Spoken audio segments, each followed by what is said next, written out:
Welcome to the podcast. If you'd like to listen to an ad-free version of this episode and all of our episodes, then search True Crime Today Premium Plus on Apple Podcasts and press subscribe. That's our premium channel where all of our ad-free and advanced episodes live, all in one place. True Crime Today Premium Plus. Search it on Apple Podcasts and press subscribe. Even try it for 3 days free.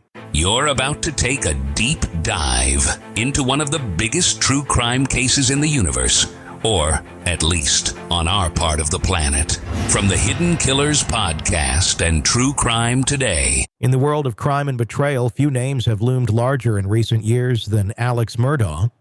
Once a well-respected attorney from a powerful South Carolina legal dynasty, his downfall has captivated the nation. A man who seemingly had it all, family, wealth, influence, now finds himself not just behind bars, but at the center of a media storm. His story has taken so many twists and turns it almost feels like fiction. But this is no work of fiction. This is real. Very real. Our story today begins not with the murders of his wife and son, which you've likely heard much about. Instead, we focus on another layer of Murdaugh's misdeeds, his financial crimes.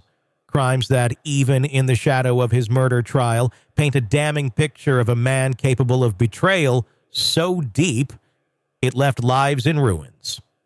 Murdaugh had once been a trusted attorney in South Carolina's Low Country, a man from a family with generations of legal prominence. He was supposed to represent justice, to be a voice for those in need. Instead, he used that power to line his own pockets. He stole millions of dollars from clients who were grieving, vulnerable, desperate for help, people who had trusted him with not only their cases, but their futures. In April of this year, a federal judge sentenced Murdaugh to 40 years in prison for his financial crimes. 40 years. It's a sentence harsher than even the federal guidelines recommended. U.S. District Judge Richard Gergel made no effort to hide his disgust, pointing out that Murdaugh stole from those who placed their hopes, their faith, and their futures in his hands. The victims, Judge Gergel noted, were often the most vulnerable, the ones who needed him the most. And that's precisely why the sentence was longer than expected. But Murdaugh, through his legal team, was quick to challenge the sentence, filing an appeal that claimed it was excessive. His argument, that the punishment violated his Eighth Amendment rights, which protect against cruel and unusual punishment. According to his attorneys, the sentence far exceeded the federal agent's recommendation of 17.5 to 22 years, and even the 30-year recommendation from the prosecution. But this week, Murdaugh's appeal was rejected. The U.S. Fourth Circuit Court of Appeals ruled that when Murdaugh signed his plea deal, he had effectively waived his right to appeal except in extraordinary circumstances, and this, the court found, did not meet that threshold. There was no prosecutorial misconduct, no ineffective assistance from his defense attorneys, just a man who had pled guilty to crimes that shocked even the most seasoned legal professionals.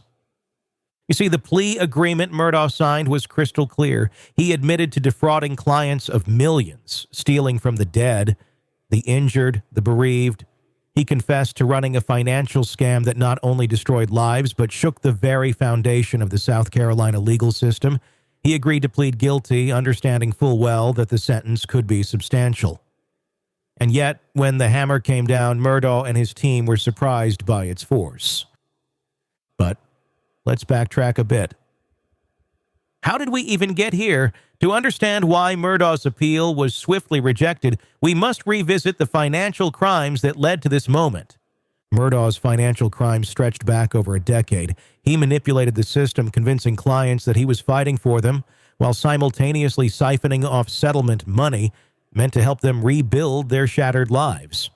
Some of these clients were families who had lost loved ones in tragic accidents, people Murdaugh should have championed. Instead, he preyed on them. The case that particularly stands out is that of Gloria Satterfield, Murdaugh's longtime housekeeper, who died in what was described as a trip and fall accident at Murdaugh's estate.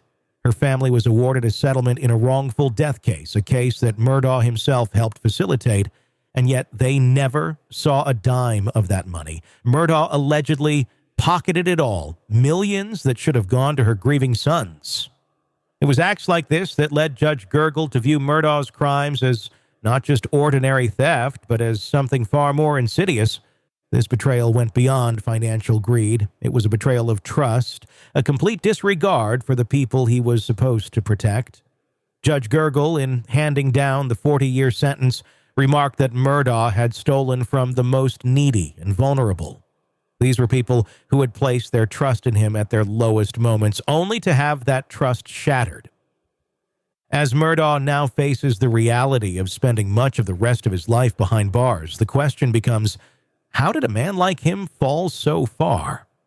In the broader public imagination, Murdaugh is better known for the murders of his wife, Maggie, and his son, Paul, in June 2021. That double murder committed on the family's sprawling estate was a shock even in a case already riddled with scandal. In March 2023, Murdaugh was convicted of those murders and sentenced to life in prison without the possibility of parole. The conviction marked the end of one chapter in Murdaugh's story, but far from the end of his legal woes. The evidence in the murder trial was damning. Cell phone records placed him near the scene of the crime at the time of the murders, despite his earlier claims that he had been visiting his ailing mother. The prosecution argued that Murdaugh was trying to create a distraction, that the murders were part of a desperate attempt to divert attention from his mounting financial crimes. If that was indeed the plan, it failed spectacularly. In recent months, Murdaugh has sought a new trial in the murder case, alleging jury tampering by Colleton County Clerk of Court Rebecca Hill. According to Murdaugh's defense team, Hill influenced the jury by encouraging them to presume Murdaugh's guilt, even allegedly allowing a photo of him in a holding cell to be taken for promotional purposes related to a book she co-authored about the trial.